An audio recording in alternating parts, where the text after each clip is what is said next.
നമസ്കാരം ഫ്രണ്ട്സ്. ഒല S1 Pro EV ആകെ സൗണ്ടായിട്ടാണ് ഈ വണ്ടി നമ്മുടെ മുന്നിലേക്ക് വന്നിട്ടുള്ളത്. ഇതിൻ്റെ മീറ്റർ ഇരിക്കുന്ന ഭാഗത്തിന് കമ്പനി പറയുന്നത് കോക്ക്പിറ്റ് എന്നാണ്.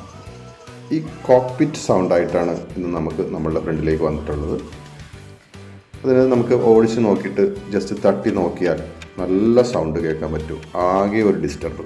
നമുക്ക് അഴിച്ചു നോക്കാം. അഴിക്കുന്നതിന് മുമ്പായിട്ട് നമുക്ക് കാണുന്ന കുറച്ച് ഭാഗങ്ങൾ നോർമൽ എല്ലാ വണ്ടി അഴിക്കുന്ന പോലെ തന്നെ നമുക്ക് ആദ്യം മിറർ അഴിച്ചു മാറ്റാം.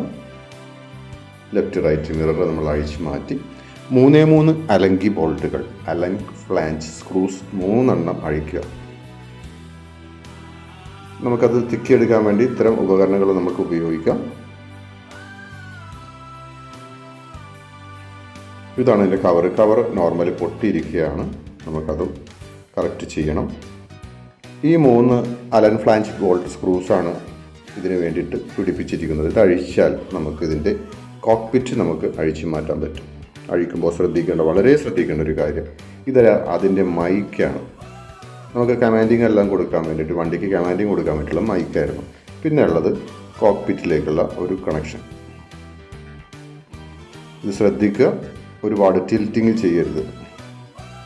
അതേപോലെ തന്നെ നമ്മളുടെ നോർമൽ മൈക്കൊക്കെ ഉപയോഗിക്കുമ്പോൾ പിടിപ്പിച്ചിരിക്കുന്നത് പോലുള്ള ഒരു കണക്ഷൻ ജസ്റ്റ് ടിൽറ്റ് ചെയ്യുക, ഊരിയെടുക്കുക. ഫ്രണ്ടിൽ നിന്ന് ഹെഡ്ലൈറ്റിൻ്റെ ഭാഗത്ത് നിന്ന് പൊക്കി ഉയർത്തുന്നതോടുകൂടി നമുക്ക് ഈ കോക്ക്പിറ്റ് നമുക്ക് ഊരി കിട്ടും. ഇനി കാണുന്ന ഭാഗങ്ങളായിട്ടുള്ള ഹെഡ്ലൈറ്റിൻ്റെ കണക്ഷൻ, പിന്നെ ഇത് ഫ്ലൂഡെല്ലാം ഒഴിക്കാവുന്ന ഭാഗം, ഫ്രണ്ട് ബ്രേക്കാണ്. അപ്പോൾ അതിൻ്റെ ലിവറും മറ്റും അഴിക്കാനായിട്ട് നമുക്ക് ഈ കോക്ക്പിറ്റ് അഴിക്കേണ്ടതുണ്ട്. അപ്പോൾ ഇത്തരം കാര്യങ്ങൾ ശ്രദ്ധിക്കണം. അതേപോലെ തന്നെ കോക്ക്പിറ്റ് അണ്ടർ ലൂസായിരിക്കാം. ലെഫ്റ്റ് സൈഡിലെ ലിവർ മാറേണ്ടി വരുന്നാൽ ഇതെല്ലാം തന്നെ അഴിക്കേണ്ടി വരും. നമുക്ക് ഇതിൻ്റെ അടിയിൽ ഒരു ട്രീ ക്ലിപ്പുണ്ട്. ഫെയർ ട്രീ ക്ലിപ്പ് എന്നാണ് അതിന് പറയുന്നത്. അത് മോശമായി പൊട്ടിപ്പോയി. ഇതാണ് ഫെയർ ട്രീ ക്ലിപ്പ് എന്ന് പറയുന്നത്. 20 mm ഡയ വരുന്ന ഒരു ക്ലിപ്പാണത്. ഇത് നമുക്ക് മാറ്റിയിട്ട് കൊടുത്തു കഴിഞ്ഞാൽ ആ കോക്ക്പിറ്റിൻ്റെ അടിയിലുള്ള സൗണ്ട് മാറിക്കിട്ടും. ഇത് ത്രോട്ടിലാണ്, വേറെ ലൈനുകളോ കാര്യങ്ങളോ ഒന്നുമില്ല, എക്സ്ട്രാ കേബിളുകളൊന്നുമില്ല.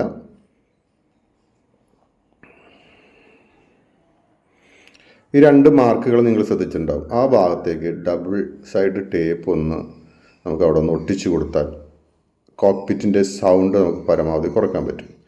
ഇത് ഹാൻഡിൽ ബാർ സ്വിച്ച് വരുന്നതെല്ലാം നമുക്ക് പിയാനോ മോഡൽ സ്വിച്ചുകളാണ്. റിപ്പയറിംഗ് ഇല്ല, മൊത്തം ആയിട്ട് തന്നെ മാറേണ്ടി വരും.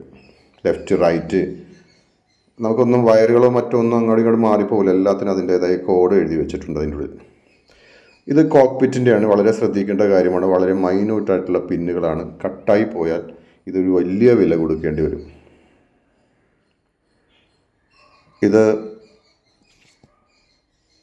ക്ലിപ്പാണ്, 20 mm പ്ലാസ്റ്റിക് ക്ലിപ്പ്. അതും നമുക്ക് പുതിയ പൊട്ടിപ്പോയിട്ടുണ്ടായിരുന്നു, അതും മാറ്റി കൊടുക്കണം. അതേപോലെ തന്നെ ഈ കോക്ക്പിറ്റിൻ്റെ ടോപ്പിൽ വരുന്നതിൻ്റെ കവറുകൾക്കുള്ള ക്ലിപ്പുകളും കാലുകളും പോയിട്ടുണ്ടോ എന്ന് നോക്കണം. അതിനുശേഷം നമുക്ക് അമർത്തി അടക്കാം. ഇത് മൈക്കാണ്. മൈക്ക് വെക്കാനായിട്ട് ഒരു ചെറിയൊരു പോർട്ടുണ്ട്, അതിൽ കാണാൻ പറ്റും. കോക്ക്പിറ്റ് ടോപ്പിൻ്റെ 2 ഹോളുകൾ നമുക്ക് കാണാൻ പറ്റും. ഈ 2 ഹോളുകൾ അതിലേക്കായി നമുക്ക് ഈ മൈക്ക് ഇൻസെർട്ട് ചെയ്ത് വെക്കാം. നമുക്ക് എന്തെങ്കിലും വണ്ടിയോട് കമാൻഡിങ് ചെയ്യാൻ വേണ്ടിയിട്ടാണ് ഈ മൈക്ക് ഉപയോഗിച്ചിരിക്കുന്നത്. വെച്ചിരിക്കുന്ന ഭാഗം നിങ്ങൾ ശ്രദ്ധിച്ച് നോക്കുക, കണ്ടോ. പിന്നെ നമുക്ക് വളരെ കെയർ ചെയ്ത് കുത്തേണ്ട ഒരു ഭാഗമാണിത്, ഇൻസേർട്ട് ചെയ്യേണ്ടതാണ്. ഇതിനൊരു ചെറിയൊരു സ്ലോട്ട് കാണാൻ പറ്റും. ആ സ്ലോട്ട് കറക്റ്റ് കയറിയാൽ മാത്രമേ ഇതകത്തേക്ക് കയറത്തുള്ളൂ. അത് ശ്രദ്ധിക്കുക.